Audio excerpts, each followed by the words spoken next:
टाटो भने के थाहा ल देखाइदिनुहोस् त हाम्रो दर्शकहरूलाई नेचुरल टाटो हेर्नुहोस् हामीले पहिला यस्तो टाटो हान्थ्यौँ अहिले यता यस्तो हान्छन् पहिला हामीले यस्तो हान्थ्यौँ ल अरू पनि देखाउनुहोस् त कस्तो रहेछ हेर्नुहोस् गाई जस्तो टाटो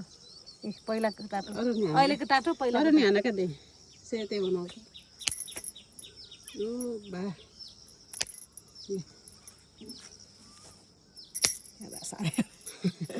रातै फेरि रातै होला त्यस्तै नाना है ल सत्याएर ल यो नेचुरल ट्याटु हो गाइस हेर्नु होला पहिला कान पनि छेर्थ्यौँ हजुर ल धन्यवाद है यसको जानकारी यसलाई के भनिन्छ वास्तवमा यसलाई दुबसिङको तानसिङको दुबसिङको है यो पेटको लागि नि राम्रो ग्यास्ट्रिकको लागि नि राम्रो हो खासमा चाहिँ मैले दबाई खाने भनेर टिपेको हो यो हामीले टाटो हाने ल ल ल ल सबैले लाइक कमेन्ट सेयर गरिदिनु